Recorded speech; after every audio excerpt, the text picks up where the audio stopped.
Welcome to हमारे study partner. तो आज की इस वीडियो में आपको क्लास 11th का जो पॉलिटिकल साइंस का चैप्टर थर्ड है, इक्विटी यानी इक्वालिटी, समता जो है, समानता है, उसको आपको एक्सप्लेन किया जाएगा। इस चैप्टर में जो है आपके सारे की पॉइंट जो जितने भी चैप्टर में होते हैं वो सारे इस वीडियो में आपको दिखाए जाएंगे। ये एक शॉर्ट समराइज रिवीजन वीडियो है। अगर आपको अभी तक कुछ भी नहीं पता अपने चैप्टर के बारे में, तो इस वीडियो को देखने से आपको 80 to 90% पता लग जाएगा कि चैप्टर में क्या है, किस बारे में बात की गई है, ये आपको ऐसे ही पता लग जाएगा। और अगर आप एग्ज़ाम की प्रिपरेशन कर रहे हो, आपका एग्ज़ाम का समय है, तो इस वीडियो को पक्का देख के जाना। जिसको कुछ भी नहीं आता वो भी क्या है, अच्छे खासे नंबरों से पास हो जाएगा। ठीक है, तो चलिए वीडियो की शुरुआत करते हैं। चैप्टर का नाम है समता यानी समानता, इक्वालिटी। चलिए, पहले तो है समता का महत्व क्या होता है। समता के बिना समाज में भेदभाव और असमानता फैलती है, जिससे सामाजिक न्याय प्रभावित होता है। समता का सिद्धांत हर व्यक्ति को बराबरी का दर्जा देना तथा चाहे वह किसी भी वर्ग का, जाति का, लिंग का, धर्म का, राष्ट्र का हो, यह न केवल मानवाधिकार के संरक्षण के लिए आवश्यक है, बल्कि एक आदर्श समाज बनाने के लिए भी जरूरी है। अब समता क्या है कि समता के बिना क्या है, समाज में भेदभाव और असमानता फैलती है। यानी जब समाज में समानता नहीं होगी तो सब दूसरे को भेदभाव की नजर से देखेंगे। ठीक है, और अगर समता नहीं होगी तो क्या है, सामाजिक न्याय प्रभावित होगा। और क्या समता का सिद्धांत है, वो हर व्यक्ति को बराबरी का दर्जा देता है। ठीक है, चाहे वे किसी भी धर्म का हो, किसी भी वर्ग का हो, किसी भी जाति का हो, किसी भी लिंग का हो। ठीक है, और क्या है, ये केवल क्या मानवाधिकार के संरक्षण के लिए आवश्यक नहीं है, बल्कि एक आदर्श समाज की स्थापना करने के लिए भी बहुत जरूरी है समता। ठीक है, चलिए अगले पॉइंट पे चलते हैं। समता का अर्थ आपने ऊपर ही पढ़ा था, परिभाषा और अर्थ दोनों देख लीजिए इसमें।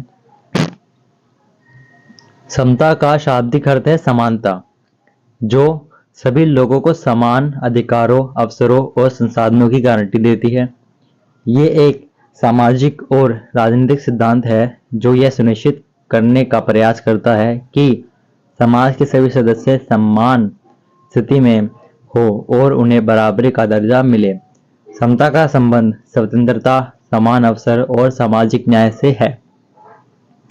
इसमें आपको बताया गया है कि समानता का शाब्दिक अर्थ है वो समानता होता है।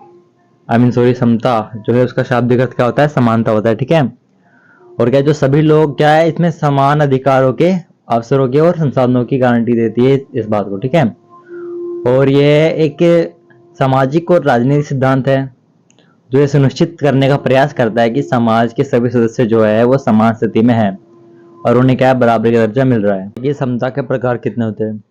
समता के सबसे पहले 4 प्रकार होते हैं। उसमें से पहला है आधिकारिक समता, यानी जो फॉर्मल इक्वालिटी होती है उसको देखते कैसे होती है। वो जो हमारी आधिकारिक समता होती है उसे कहते हैं हम।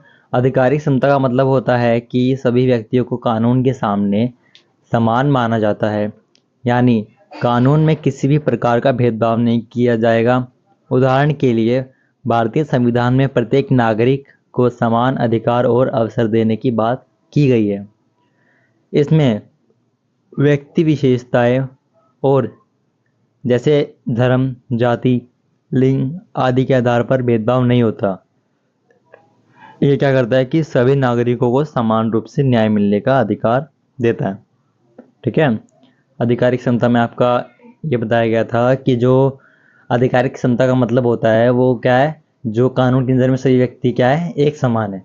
और यह यानी कानून है उसके किसी प्रकार का भेदभाव नहीं करता किसी व्यक्ति में, वो सिर्फ क्या करता है, गुनहगार को दंड देता है। उदाहरण के लिए इसमें बताया गया कि भारतीय संविधान में प्रत्येक नागरिक को समान अधिकार और अवसर देने की बात की गई है। ठीक है, इसमें क्या है कि व्यक्तिगत विशेषताएं होती है, जैसे धर्म, लिंग, जाति हो गई, इसके आधार पर क्या करता है, भेदभाव नहीं किया जाता हमारे संविधान में। और क्या करता है कि सभी नागरिकों को समान रूप से न्याय मिलने का अधिकार होता है। ठीक है, आगे देखिए। दूसरा आपका जो है यह सामाजिक समता यानी सोशल इक्वलिटी। जो सामाजिक क्षमता जो है यह समता का एक बहुत ही महत्वपूर्ण प्रकार है। चलिए इसमें आपको पता लग जाएगा इस पॉइंट में। यह समता का प्रकार समाज में सभी वर्गों, समूहों और समुदायों को समान दर्जा देने से संबंधित है। इसका मतलब है कि प्रत्येक व्यक्ति को समाज में समान सम्मान, अवसर और उपचार मिले। उदाहरण के लिए महिलाओं को पुरुषों के बराबर अधिकार और सम्मान प्राप्त होना चाहिए। सामाजिक समता का उद्देश्य समाज में किसी भी प्रकार के सामाजिक भेदभाव को समाप्त करना है, चाहे वह जातिवाद, धर्मवाद, लिंग भेद या अन्य किसी भी रूप में हो। यानी जो समता है, ये क्या है, समाज के सभी वर्ग होते हैं, समूह होते हैं या फिर समुदाय होते हैं, इनको क्या करते हैं, इनके बीच में एक समान दर्जा क्या है स्थापित करता है। इसका मतलब क्या होता है कि प्रत्येक व्यक्ति को समाज में सम्मान और अवसर और उपचार इक्वल मिलने चाहिए, इक्वलिटी होनी चाहिए इन सब में एक तरीके से। उदाहरण के लिए इसमें बताया गया कि महिलाओं को पुरुषों के बराबर का अधिकार और सम्मान मिलना चाहिए, ठीक है। और क्या है, सामाजिक समता का जो उद्देश्य होता है वो समाज में उपस्थित किसी भेदभाव को समाप्त करना होता है, चाहे वे जातिवाद से संबंधित हो, लिंगवाद से संबंधित हो या फिर धर्मवाद से संबंधित हो। अन्य किसी प्रकार का जो ऐसा रूप होता है उसको एक तरीके हटाना क्या है, सामाजिक समता कहलाती है। आज देखिए तीसरी समता जो है आपकी आर्थिक समता, यानी इकोनॉमिक इक्वालिटी। इसका अर्थ है कि समाज में संपत्ति, संसाधन और आय का समान वितरण हो। आर्थिक समता का उद्देश्य गरीबी और अमीरी के बीच का अंतर को कम करना है। इस प्रकार की समता में हर व्यक्ति को अपने जीवन स्तर को बनाए रखने के लिए पर्याप्त संसाधन और अवसर मिलने चाहिए। इसके अंतर्गत राज्य को गरीबी और गरीबों के कल्याण के लिए योजनाएं बनाकर देनी चाहिए, ठीक है। इसके मतलब क्या बताया गया है कि हमारी आर्थिक समता में बताया गया है, इसका अर्थ क्या होता है। सबसे पहले तो देखिए कि समाज में संपत्ति, संसाधन और आय का समान वितरण होना ही क्या कहलाता है, आर्थिक समता कहलाता है, ठीक है। आर्थिक समता का उद्देश्य क्या होता है कि जो अमीर है और जो गरीब है उनके बीच में जो ये डिफरेंस होता है ना, इतना बड़ा अंतर होता है, उसको कम करना होता है। इस प्रकार की जो हर व्यक्ति को अपने जीवन स्तर को बनाए रखने के लिए क्या है, पर्याप्त संसाधन और पर्याप्त जो है अवसरों की आवश्यकता होती है। इसके अंतर्गत राज्यों और गरीबों के कल्याण के लिए योजनाएं बनाकर देनी चाहिए सरकार को। बस इसमें ये बताया गया है। आर्थिक क्षमता में आपका इतना आएगा। आगे देखिए चौथी क्षमता है आपकी राजनीतिक क्षमता, यानी पॉलिटिकल इक्वालिटी। इसमें आपको बताया गया है कि राजनीतिक क्षमता का मतलब है कि हर नागरिक को अपने अधिकारों और कर्तव्यों को पूरा करने के लिए समान अवसर मिलना चाहिए। यह नागरिकों को चुनाव में भाग लेने, अपनी राय व्यक्त करने और राजनीतिक निर्णयों में भागीदारी का समान अधिकार देता है। इस प्रकार की समता का आधार लोकतंत्र है, जिसमें सभी नागरिकों को समान रूप से वोट देने का अधिकार होता है। जो हमारी पॉलिटिकल इक्वालिटी है, यानी जो हमारी राजनीतिक क्षमता है, उसमें क्या बताया गया है कि हर नागरिक को अपने अधिकारों और कर्तव्यों को पूरा करने के लिए समान अवसर मिलने चाहिए, ठीक है।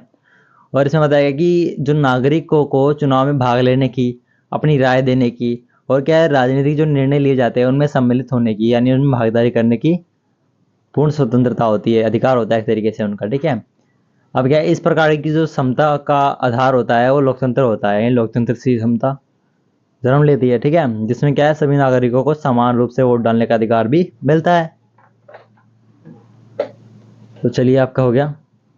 अब आगे देखते हैं समता और न्याय का संबंध, यानी ये समता और न्याय में क्या संबंध है ये आपको इसमें पता लग जाएगा। सबसे पहले देखिए, समता और न्याय दोनों एक दूसरे से गहरे रूप में जुड़े हुए हैं, लेकिन इन दोनों में अंतर भी है। समता का मतलब समानता है, जबकि न्याय का मतलब समाज में उचित और समान उपचार। कभी कभी समता और न्याय के सिद्धांतों में भिन्नता हो सकती है। उदाहरण के लिए न्याय के तहत विशेष सहायता या आरक्षण की आवश्यकता हो सकती है ताकि समाज में असमानता को समाप्त किया जा सके, जबकि समता का सिद्धांत सभी को एक जैसे अवसर प्रदान करने की बात करता है। अब देखिए कि समता और क्या है कि जो न्याय है ये वैसे तो एक जैसे दिखते हैं, लेकिन क्या है एक दूसरे से उल्टे एक तरीके से। कैसे? कि जो समता का मतलब वो समानता होता है, ठीक है, और जो न्याय का मतलब होता है वो समाज में क्या है, उचित सम्मान और क्या है, उपचार का मेल होता है। कभी कभी क्या है, समता और न्याय के सिद्धांतों में क्या है, भिन्नता हो सकती है। जैसे इसमें उदाहरण भी दिया गया है कि न्याय के तहत विशेष सहायता या आरक्षण की आवश्यकता हो सकती है, और क्या है, ताकि समाज में असमानता को समाप्त किया जा सके। ठीक है, आगे देखिए, समता के लाभ यानी समानता के लाभ क्या क्या होते हैं। पहला लाभ क्या है कि इसमें समान अवसर मिलते हैं। समता समाज में सभी व्यक्तियों को समान अवसर देती है, जिससे हर व्यक्ति को अपने कौशल और मेहनत के आधार पर सफलता प्राप्त कर सकती है। ठीक है, जो समान अवसर है वो क्या है, हर व्यक्ति को मिलते हैं समता में, और क्या है, अपने कौशल के आधार पर, अपनी मेहनत के आधार पर क्या है, वो जितनी भी सफलता पाना चाहे पा सकता है। दूसरा देखिए लाभ, सामाजिक स्थिरता। समाज में समता से भेदभाव और असमानता खत्म हो सकती है, जिससे समाज में शांति और स्थिरता बनी रहती है। अब समाज में स्थिरता कैसे बनेगी, जब लोग एक दूसरे को देख के चिढ़ना बंद कर देंगे, भेदभाव नहीं करेंगे, रंग भेद नहीं करेंगे, तो क्या करेंगे, शांति और स्थिरता बनी रहेगी समाज में। ठीक है, तीसरा लाभ है मानव अधिकार का संरक्षण। समता मानव अधिकार की रक्षा करने का एक माध्यम है। प्रत्येक व्यक्ति को समान अधिकार मिलने से उसका सम्मान और स्वतंत्रता सुरक्षित रहती है। ये जो समता है वो मानव अधिकार की रक्षा करने का एक माध्यम है। ठीक है, और क्या है, प्रत्येक व्यक्ति को जब अपने अधिकार मिलेंगे, पूर्ण रूप से समान मिलेगा, तो क्या है, स्वतंत्रता की सुरक्षा बनी रहेगी। ठीक है, आपका देखिए चौथा है अपना, चौथा लाभ क्या है, समाज में विकास।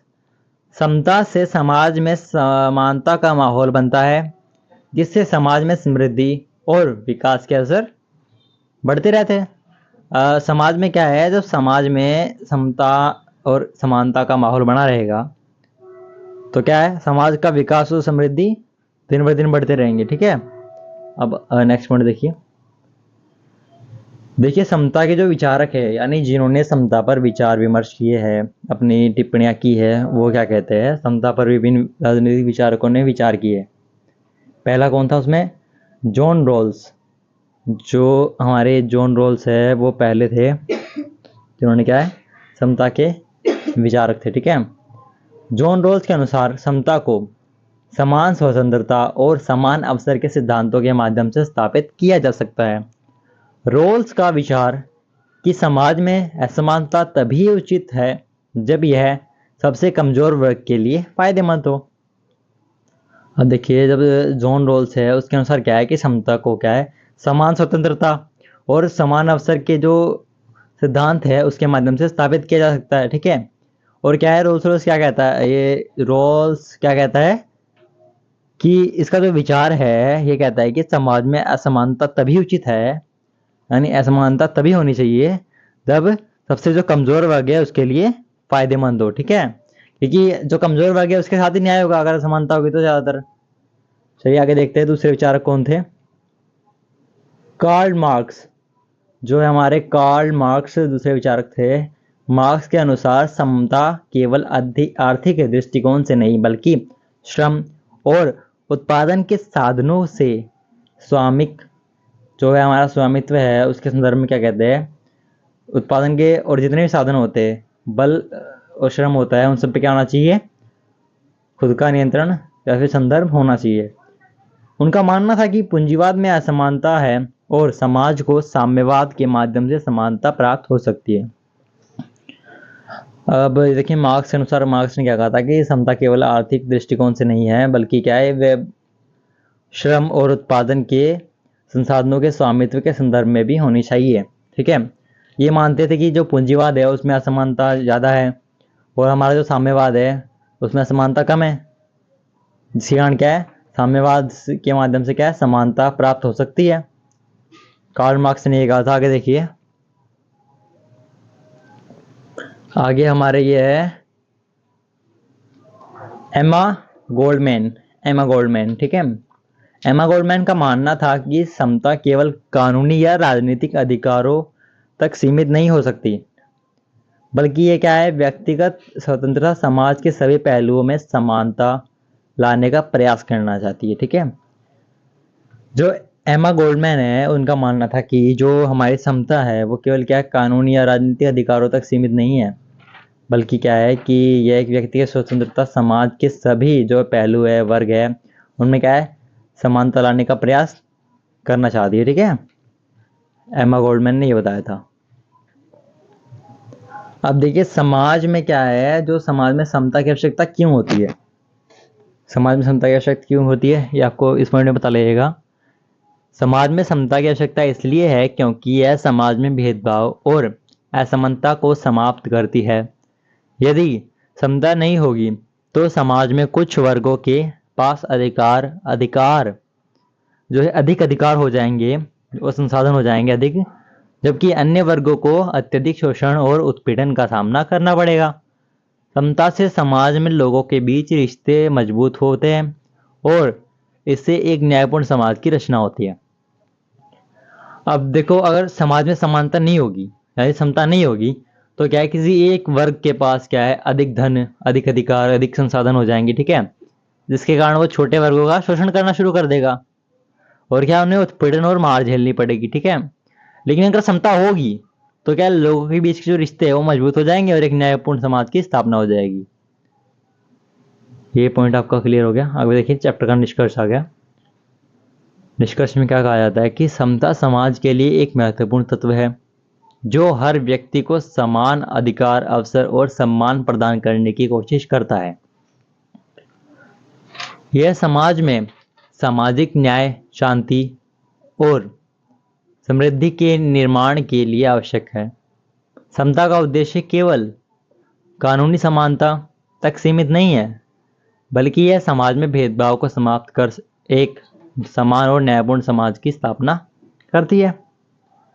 जो समता है वो समाज के लिए बहुत महत्वपूर्ण तत्व है एक तरीके से। ठीक है, जो क्या है, हर व्यक्ति को समान अधिकार, अवसर और प्रदान करती है। ठीक है, मतलब कोशिश करती है कि हर व्यक्ति को क्या है, समान अवसर और समान अधिकार मिले। ये समाज में सामाजिक न्याय, शांति और समृद्धि के निर्माण के लिए आवश्यक है। ठीक है, समता का उद्देश्य क्या है कि एक तो केवल ये नहीं चाहते कि कानूनी समानता तक ही सीमित रह जाए, ये चाहते हैं कि समाज में भेदभाव को समाप्त कर सके और क्या है, एक समान और न्यायपूर्ण समाज की स्थापना कर सके। ठीक है, thank you for watching my video. Like, share and subscribe for more videos.